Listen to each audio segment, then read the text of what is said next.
Our speaker today is Don Casey. He's with the Alliance for Citizens' Rights. Don has been here before, and we've asked him to come back. Don, I'm going to let you introduce yourself and Nancy. Like Judy just said, my name is Don Casey. I'm from the Birmingham area. A lot of water has gone under the bridge since I was here year before last, as you'll see as we go through this presentation. I also have a granddaughter that was not here 2 years ago, and I'm still married to the same woman for now 42 years. So with that, let me start with this presentation. Most of this is going to be on local issues, dealing with comprehensive planning, the Self-Governance Act, which has been adopted by 15 counties, and it's on the ballot for 5 additional counties now. And then we'll talk about the Flood Damage Ordinance, which actually brings in federal regulations on land use within the local municipality. But I wanted to start with the philosophy that underlays and underlies all of this that we're going to see today. And it's generally called sustainable development. So I thought it was rather appropriate for you to see some of the logo, because there's been lots of logo that's been developed to try to promote this, even though a good definition has never been given to the people, generally speaking, about what sustainable development is. It is a religion, actually, in reality. That's exactly what it is. So this has been accepted now by the federal government, and through grants and other enticing entitlement programs, this is being implemented across the whole country. This logo on the top half, and I'll start out with Earth Rights Institute. Now this proposes to protect the rights of the earth, because if you listen to the debate between Sarah Palin and Biden, they had a brief discussion about the effects of man in the earth. And Joe Biden said it's obvious that man is causing harm to the earth. And Sarah Palin followed up and said, well, we won't argue about that point. All we need to do is fix the problem. So we'll agree that we need to address climate change and see how we can encumber, and I'm going to add this, encumber our rights in order to protect the rights of the earth. This is the American Association of Community Colleges. They have a campus sustainability program through their auspices. And then Vanderbilt University has the 3 circles. Typically you'll see 3 interlocking circles. Each circle represents one aspect of sustainable development: social, economic, and environmental. If you type in any university across the country and sustainable development, you will wind up with some hit. Some program is going on in every university. Auburn University has a professor that's going around to small communities in Alabama and helping to implement comprehensive planning under sustainable development auspices and principles. The other logo is just generally a logo dealing with sustainable development. Now the Ark of Hope kind of brings in the religious aspect of this. This was actually designed to be a copy of the Ark of the Covenant out of the Old Testament. This was fabricated in Germany, shipped to the United States. They had prayer vigils that came down from the northeastern states. It sat in the meditation room at the UN, and then for the 2002 Sustainable Development Conference in Johannesburg, it was shipped over there. Of course, Colin Powell, who was Secretary of State at that time, went and said to the plenary hearing conference that the American people, along with President Bush, had an enduring faith in implementing sustainable development, and we would not fail until it was done. So I would encourage you to go out and read the statements made by the Secretary of State regarding this. Of course, the Earth Charter was part of the contents for the Ark of Hope. Now this one kind of summarizes it, because it says, I pledge allegiance to the earth and all the life which it supports, one planet in our care, irreplaceable with sustenance and respect for all. So that kind of summarizes the pledge of all of this that's coming together rather quickly. So let me now talk about the financial issue that the world is facing right now, and then I'll get into the local issues. In 1977, we entered into a covenant. Now I want you to notice that it's not a treaty, but it says a covenant. And this covenant was on the social, economic, and cultural rights of the world, if you will. And in this particular covenant, among other things, we agreed that the state parties, and remember we're not talking about sovereign nations, we're talking about state parties under the UN auspices, have recognized that everyone has a right to a house. Well, now that was 1977. In 1996, we went to Habitat 2, which was held in Istanbul, and we agreed essentially that if there was not a financial instrument or a financial business that would provide incomes for people, now I'm going to put up the last, having limited or no access to credit, that we would create such a plan. So now in 77 we stated we had a policy that everyone has a right to a house. In 1996 we agreed to a plan of action that we were going to indeed create financial institutions to ensure that if you couldn't get a loan, you would get a loan. So the next one is Habitat 2. Now this is a follow-up. This is a report from June of 2001. It's freely available. I actually got this on HUD's website. And in this document, now this is a progress report for Habitat 2, how we have implemented what we said we would do. And it says that it is estimated that over the next 10 years, government-sponsored enterprises, and Fannie Mae and Freddie Mac are two that was specifically named in this paragraph, will purchase $2.4 trillion in mortgages for 28 million low and moderate incomes family, and that's an increase of 500 billion over what was the program. So now you can see that all this yang-yang between a CEO of a financial corporation and the politicians is just that. It's window dressing for us, because this was a policy that was long ago set up and agreed to. Nobody's going to go to jail. It's just going to be this is a professional wrestling match for us to watch, essentially.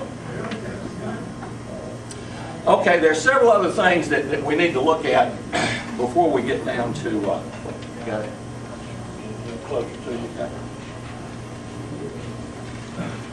And that is in the year 2000, 147 heads of state came together at the United Nations. And they agreed to very specific goals that would be implemented by the year 2015. Now, I haven't read of anywhere where you've ever had the heads of state from the world come together. This was a very important meeting, and they established very important goals for the world. That, of course, includes us. First one is to eradicate extreme poverty and hunger. And then, whoops, sorry about that.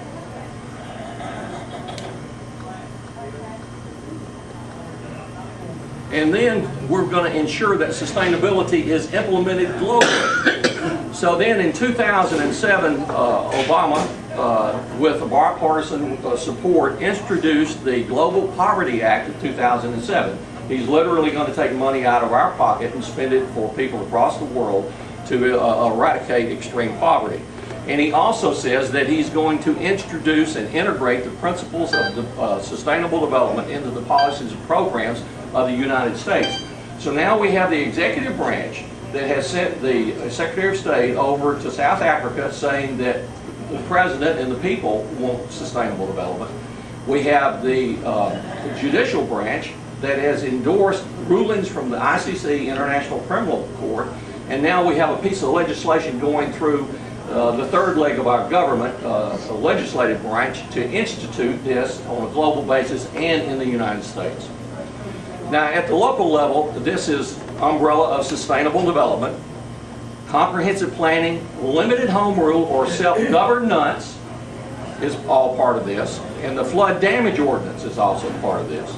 Now, this is from Elmore County. All of what you're about to see happened last year. We had a series of 4 meetings, and those 4 meetings dealt with this particular comprehensive plan that they instituted in that county. And it says, what is planning? Planning is the term used for the branch of public policy which encompasses various disciplines which seek to order and regulate the use of land. Nothing is said about the individual property owner and his rights. It's only in an efficient way, according to public policy, is how you're going to use your property. The very next thing, it says that then after we regulate land, we're going to explore ways to look at the social environment in the built environment of the various counties and municipalities in the county. So I didn't have a good definition for the built environment, so I went to the National Institute of Environmental Health Sciences and I found one that pretty much fits. It says the built environment encompasses all of the building spaces and products created or modified by people.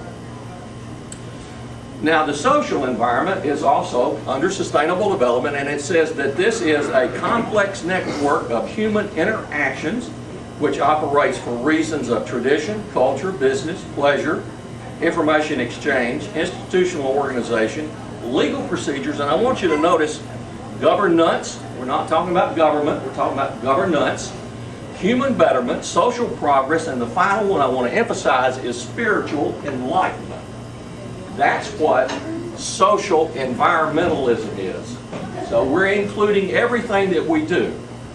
Now, where did all this come from? And this is a direct quote from the comprehensive plan for Elmore County, and I'm rather glad that they finally did this because I don't have to say by innuendo that this is a global program.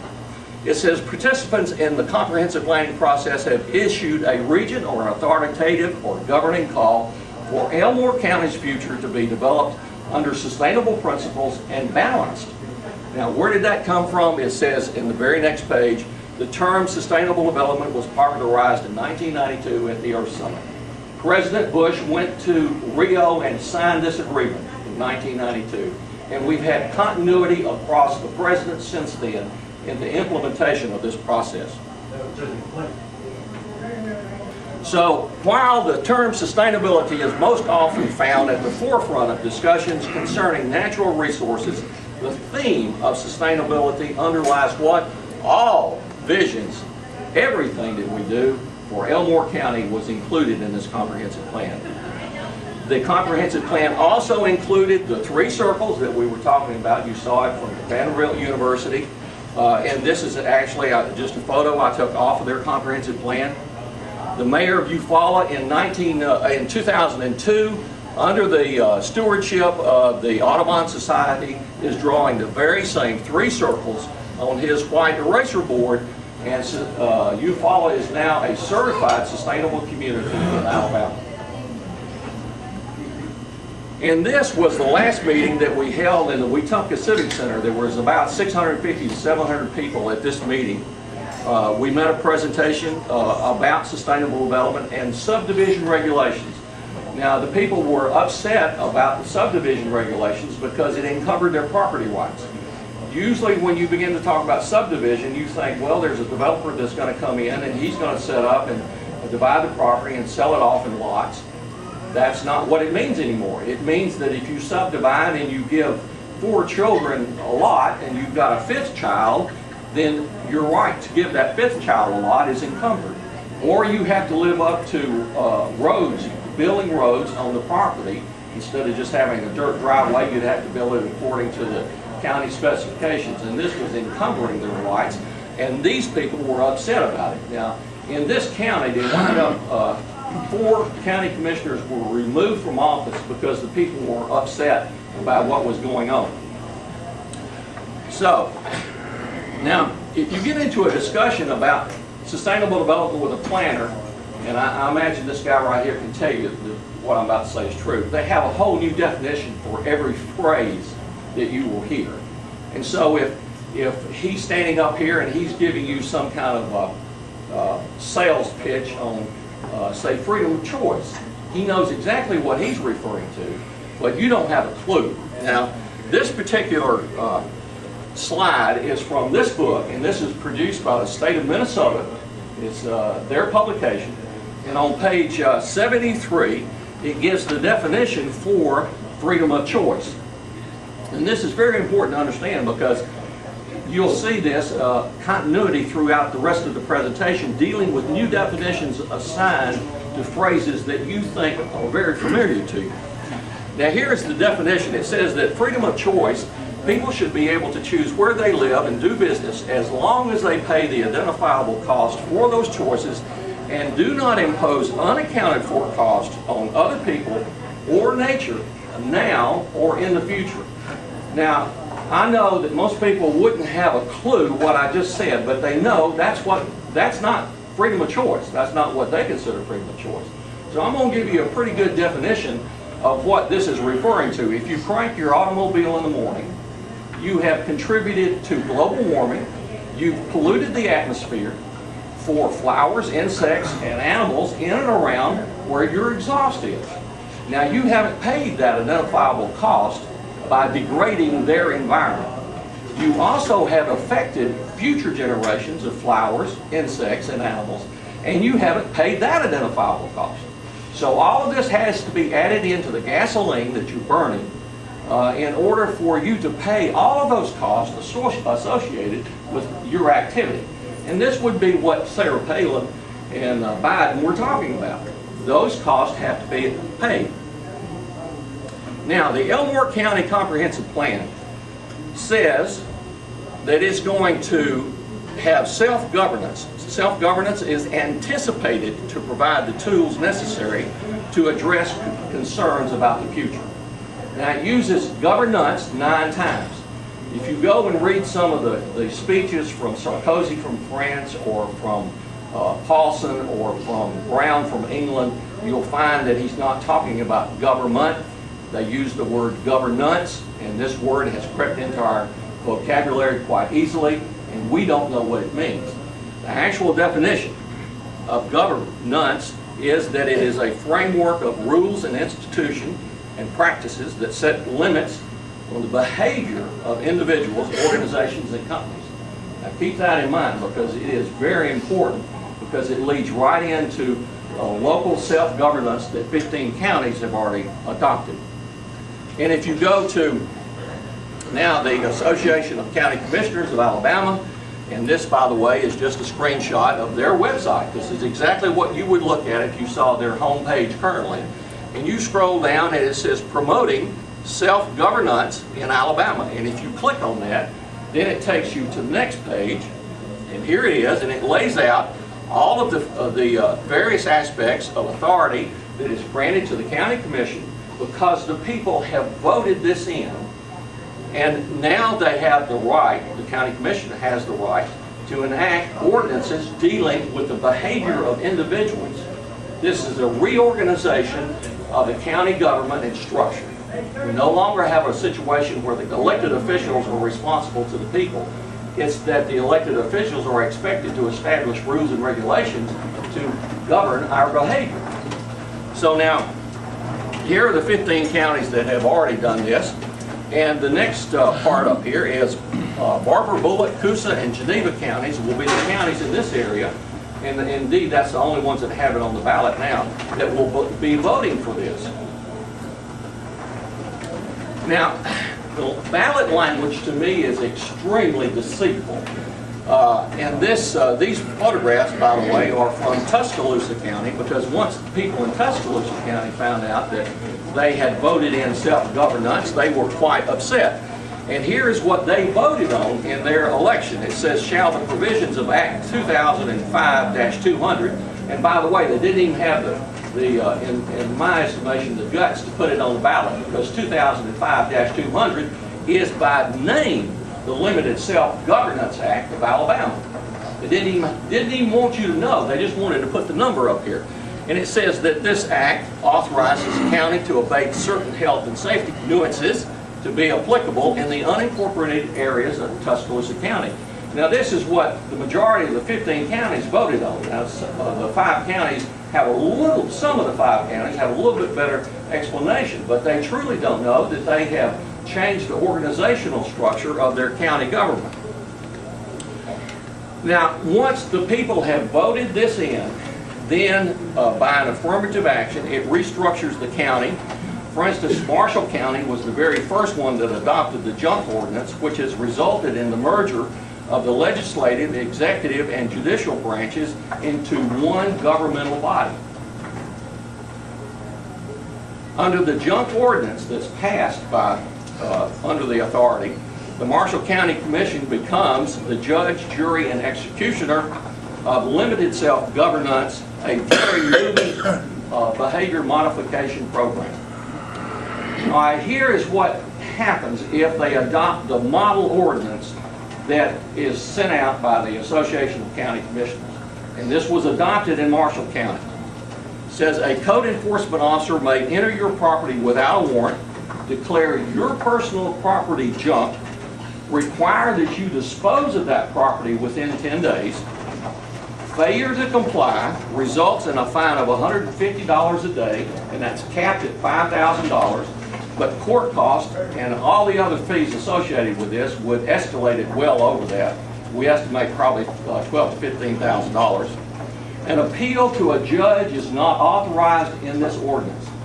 You can only go to the county commission who hired the code enforcement officer. That's the reason I was saying it merged all the branches of government into one body.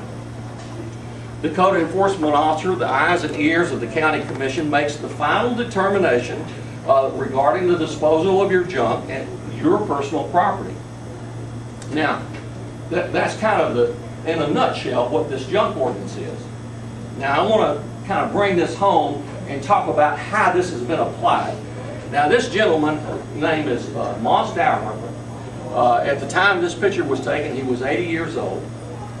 He is showing a plaque to a gentleman, and that plaque was the first presidential citation given out by President Roosevelt for distinguished military service. This man is a veteran of 3 wars. He was captured 4 times. And let me tell you, if there's anybody in this country that deserves to have anything he wants on his property, this man deserves to do that. The junk officer visited this man, and here's a picture of what his property looked like. And he said, and by the way, there's 10 acres here, probably 80 to 90 cars are on this particular 10 acres when this was taken. And by the way, the man was quite wealthy. I mean, he lived a hermit's life, essentially. He had $300,000 in one bank account alone. He could buy and sell anything he wanted to, but he lived like this. This is how he wanted to live. So the junk officer came to his acreage here and said, this is all junk. You've got to get rid of it in 10 days. Now, the county had already signed a contract with a scrap dealer. So in my opinion, there is collusion between the two, very easily. So he demanded that he get rid of all of his cars and everything, all of his possessions, essentially. The man had a heart attack that day and died. Now, let me show you what the county did. They came in and cleaned up the property. This is 14 months after they cleaned up the property. I'm just going to kind of scroll through some of these pictures. He had a 1942 Harley Davidson in a shack that was burned up. Nobody knows what happened to it. He had a 1933 Indian motorcycle. Nobody knows what that price of that was valued at. And it is just an absolute shame to walk on this man's property. Now, the great problem here is that we have men now overseas actually dodging real live bullets. They're going to come back here. And all we had to do was stand up and maybe pull a lever and say, no, I don't want self-governance. Or maybe stand up about property rights. And then, if we don't do it, we're going to have to look that man in the face that's now lost his property rights and say, oh, I was too busy. I was watching a football game. Or, you know, other things are more important. We just have to tend to those things. So this is, and by the way, this shack right here actually burned down. That's where the motorcycle, one of them was at any rate. So now let me skip over and show another. Now there was 2 individuals actually in Marshall County that actually had a problem that got well publicized. And Jean Trish is one of them. Let me go over here and pull up her little short video clip and let you see this. They did this to my grandfather when I was like 4 years old. They took his land in Huntsville. They just come in, they say, you're poor, you have no money for a lawyer, slam, we're taking your land.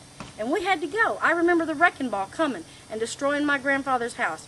And he was crying and said, you'll destroy me before you take my house. But they took his house. I'm sorry. And I feel they're doing the same thing to me. And they're just saying, well, she ain't got no money. This is an easy take. They're just like they're the Nazis. You know, my eyes ain't blue enough. I'm sorry. sorry. That's another thing. Riley just got an award for supposedly helping the homeless get out from under the bridge.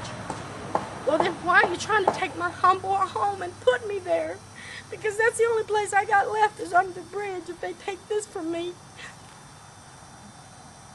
And if they find my Jesus Save Me signs offensive, I'm so sorry. It's the only one I know to call on. Now, this poor woman lives on $800 a month. Her husband is a disabled Korean War veteran.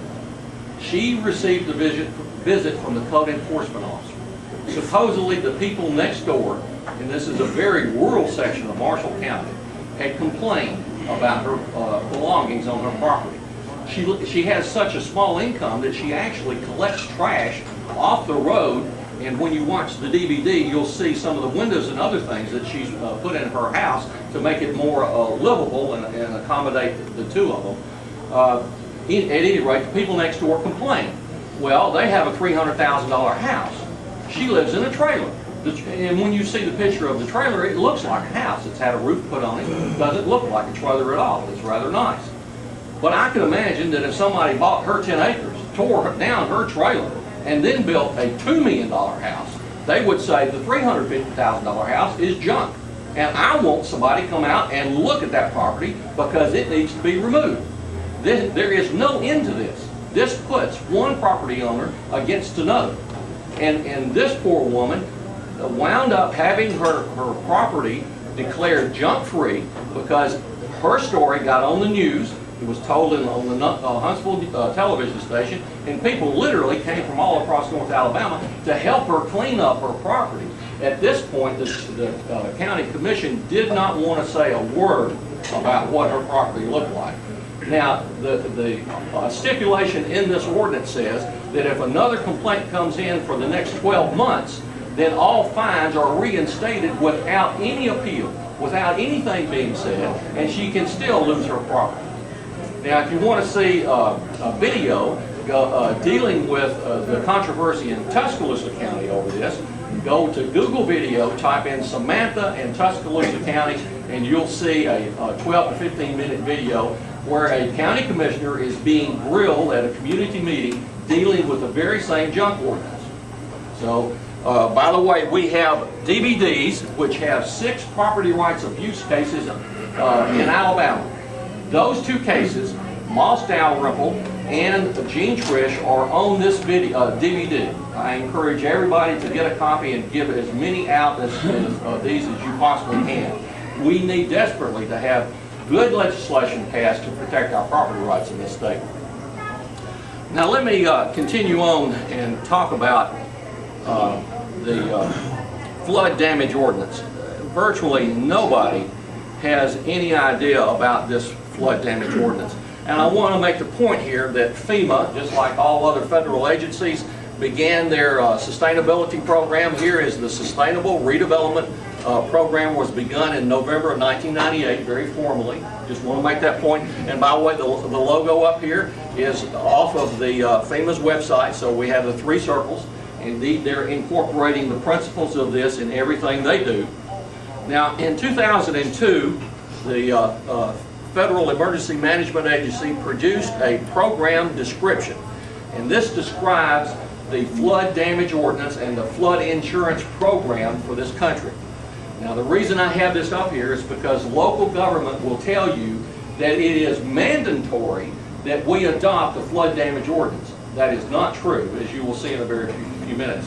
The Jackson County Commission chairman stated that this came from the federal government, came to the state government, so we had to pass it. So and he said that in a very public meeting.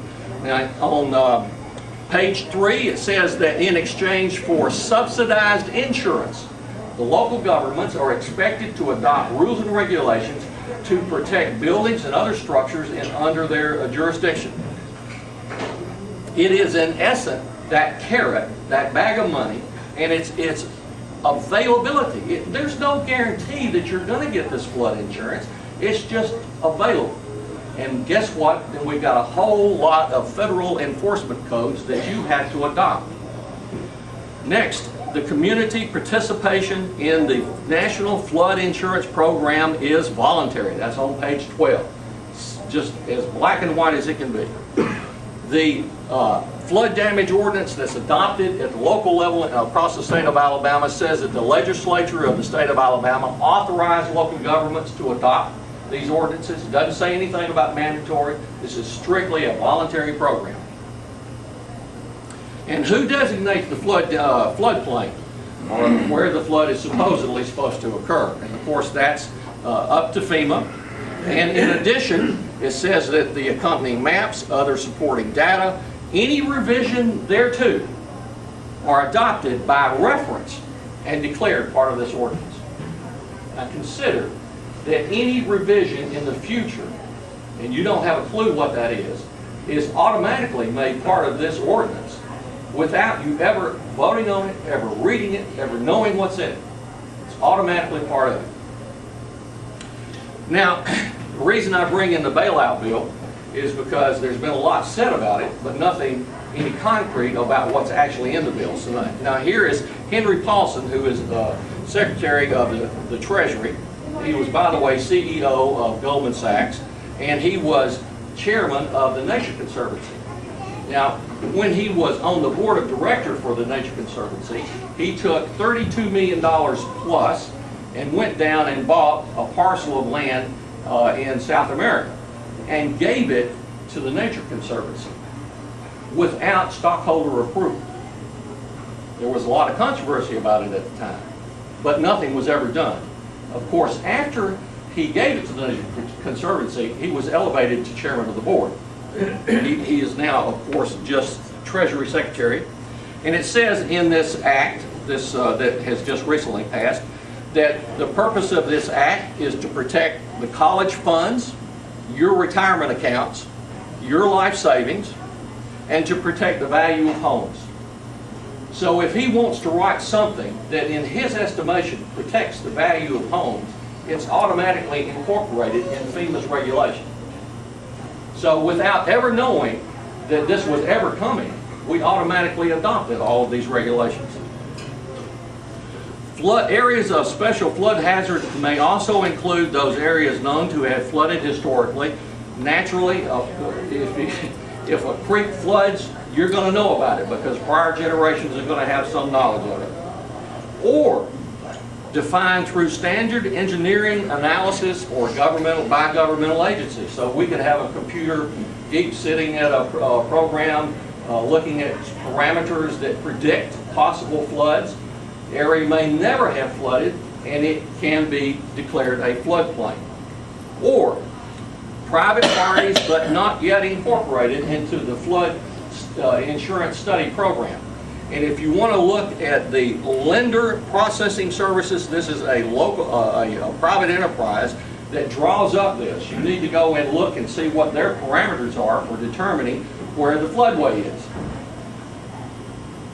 In Jackson County, the management director, emergency management director, is declared to be the floodplain administrator. Now, in some counties it may be the engineer, or it may be FEMA director, as in Jackson County. There is an association of state floodplain managers, and by the way, we have our first annual association of state floodplain manager that's going to occur this month, I think in Auburn. You can go on their website and look it up, and it says that all area in the watershed drains toward the stream channel. Construction in any part of the watershed can impact other properties. So we're not talking about regulations that deal with the floodway. It covers every inch of the jurisdiction for the municipality or county government that adopts it. Whether somebody else did the... If you put a doghouse on the ridgetop, you can affect the base flood elevation in the valley. You need a permit to do that. If you cut a tree on a ridgetop, it can affect the flood downstream. You have to get a permit to do that. That's why this is so encumbering. Applications for a development permit shall be made to the county engineer on forms furnished by the community prior. I did not embold that. That is actual quote from the document. as adopted by many municipalities across the state. Prior to any activity, doesn't make any difference what it is, you have to go to this guy and get a permit before you commence the activity. Development means any man-made change to improved or unimproved real estate.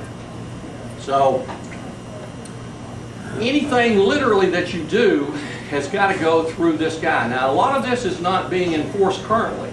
Most of these are put on the books and they reside there until a bureaucracy is equipped to take care of enforcement problems associated with it. So as you'll see later on, this has already hit the fan, so to speak, out in Houston County, and I'll show you a newscast how this has affected property rights. Now it says that the duties of the county engineer shall include, but are not limited to, review of all development permits to ensure that everything is up to snuff, and then we have to review all state laws and all federal regulations dealing with this to ensure that you're in compliance. Talked about this several times to different organizations and presentations, and it says, I've never had a question on it. It says, no structure or land shall hereafter be located, extended, converted, or altered without full compliance with the terms of this ordinance and other applicable regulations. You won't do anything unless you have their permission on your property to accomplish the task.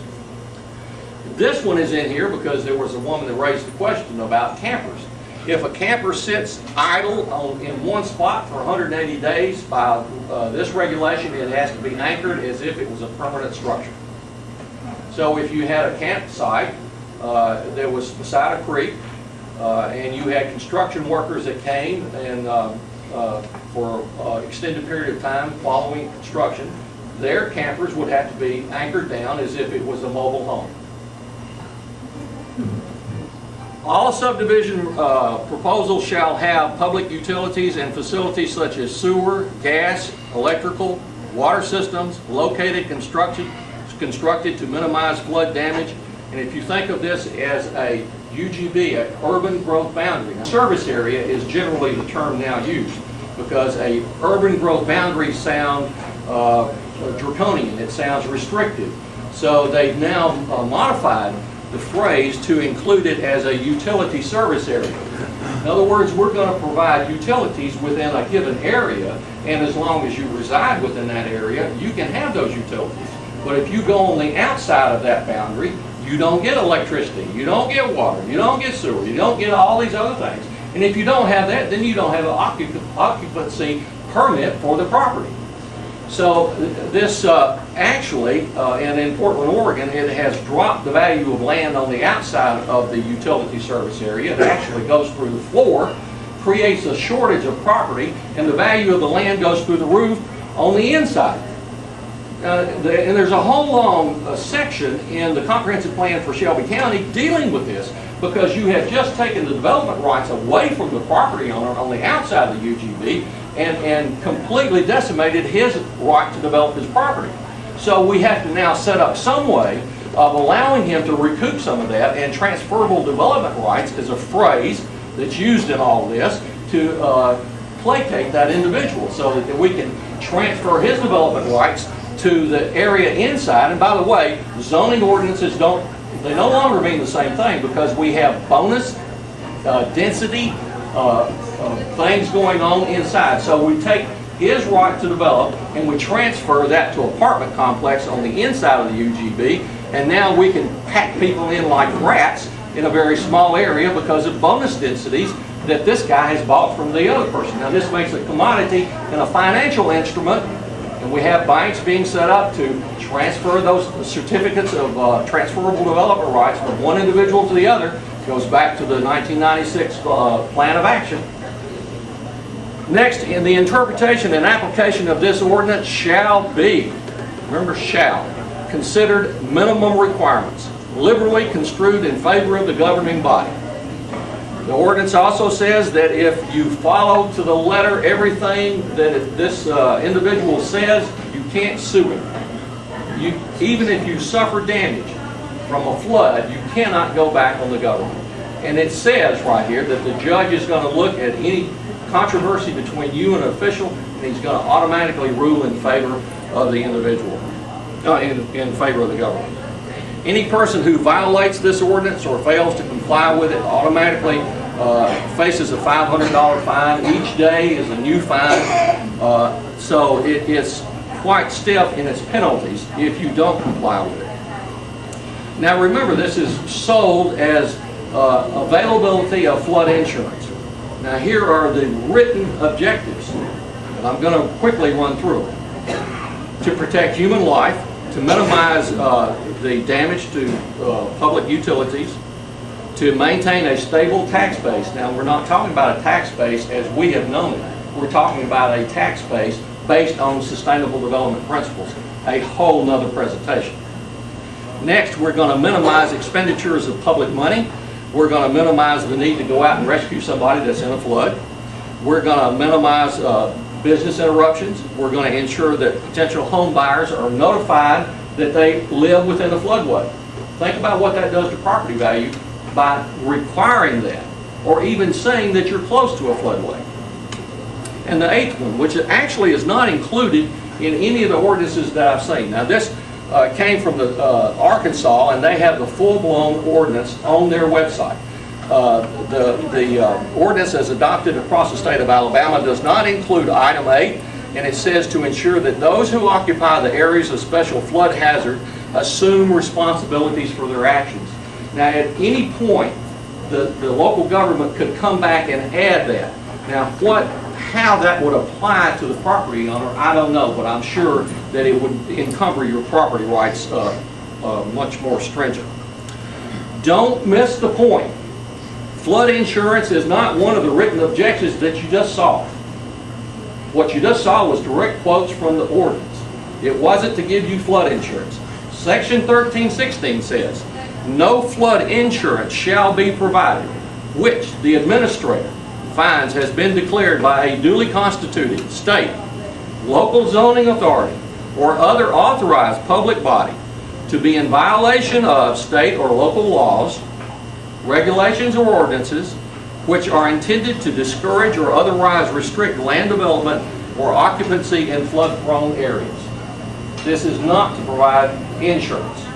It is to help entice you to move where we can provide things for you. Next, new construction. Now we've talked about freedom of choice, we've talked about the definition of governance. Now new construction. Now if I said to you new construction, I'm sure you would come up with a very good definition based on life experience. But that's not what new construction means. It means any construction commenced April 24th of 1990. Now this is Shelby County. This is an arbitrary date. They could go back and pick up 1988. It doesn't make any difference. They have the right to determine when new construction existed. Now, and subsequent improvements. So if you improve your property over a given period of time, you fall into this category of new construction. Now notice what is prevented or prohibited in a floodway, new construction. Substantial improvements. So if you built your home perfectly legal a decade ago, with complying with every regulations, all of a sudden you are classified as new construction and you're in a non-compliant status with this ordinance. Now this home was actually built. You'll notice that it has been raised up, and there are two doors right here in this garage door. The water is designed to come and go through these little bitty doors. The wall on the back side is designed to be weak. The flood waters theoretically could break out that door, the back wall, and reduce the damage to the property. So if you didn't have that, and in order to comply, you would have to jack your house up, then put the garage door in with the little doors to let the flood in, restructure your back wall to make it weak. Also, you would wind up having to raise your air conditioners, as this photo shows in this one. Now, this has already occurred in Houston, and it has really taken off in a very big way. Now, there are 5 lawsuits in the state of Houston, and I'm just about through. I've got one more, less than 2 minutes here. And one man had his property evaluated by an appraiser. It was worth $131,000 prior to the enactment of this ordinance. Afterwards, it's worth $8,000. There's many lawsuits going on about this. This is just now beginning to take place. Now, this lasts about 2 minutes, and property is worth a lot, not just to you, but to the city that collects taxes on its value. And now the group fighting Houston's floodway ordinance says the city's own law is costing it billions, and all that money going down the drain could mean you lose services. 11 News reporter Jeremy Diesel has been following this fight for months and joins us now with the very latest. Jeremy? Well, the city says it's needed to limit the damage from flooding in our frequently waterlogged city. So the ordinance says if your property is in a floodway like this one, no building on it. But property owners feeling the impact of Houston's floodway ordinance say the biggest flood is of money out of their bank accounts, and now they think they've proved it. Seems like a steal. House after house, then a lot ready for a home. It's a beautiful piece of land. That's just what Realtor Marissa Talty's client thought. $20,000 later, he had his lot, but now that steal feels more like a robbery. This piece of land that he's bought with his life savings, it's worthless. He's not alone. The Floodway Coalition of Houston didn't even exist before October of 2006, but they've been busy since the city of Houston passed Ordinance Chapter 19. Its no-build provision for structures in a floodway has overnight made thousands of properties like this virtually worthless. There's nobody can buy it. That's the bottom line. The Floodway Coalition commissioned a study by an appraisal company to try to put a number on the loss of value to both property owners and the city through taxable value. What did it find? $1.9 to $3.5 billion. On the low end, that would be like totally removing the city of LaPorte from the tax rolls, or the city of Bel Air's $2.5 billion tax base. In fact, the loss to Houston could be bigger than the entire tax base of any city in Harris County except Pasadena. And it's an impact that keeps on giving. $38 to $70 million a year in lost taxes every year. What's that mean? Or what would you have to cut to make up that kind of loss? $33 million is the entire library budget for Houston. $60 million? Parks. $72 million, solid waste. The city isn't the only one losing money. So is the owner of this lot. All his money. Public Works 10 hours a day, sometimes 7 days a week. And this is just wrong. I mean, it is really wrong. His American dream isn't dead, just starting over. And that's a nightmare. Now, a number of property owners are suing the city over the ordinance. There was no comment from the mayor's office tonight, but in the past, Mayor White has said the ordinance overall is a net benefit to the city. For now, we're live downtown. I'm Jeremy Diesel, 11 News. one last slide, and I'll be through.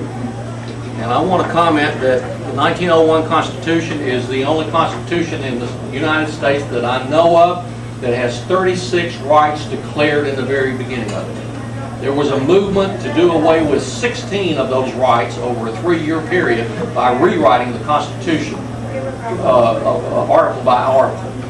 And here now is Section 35, and it says that the sole and only legitimate end of government is to protect the citizen in the enjoyment of life, liberty, and property.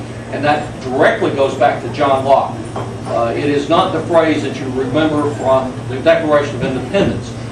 Jefferson substituted pursuit of happiness for property. This was in its original form as John Locke coined the phrase. And it says that when government assumes other functions and usurpation, it is oppression. I submit to you that we are at the threshold of this right now. And that is the end of my presentation. Any questions, I'll be glad to entertain them as long as I can.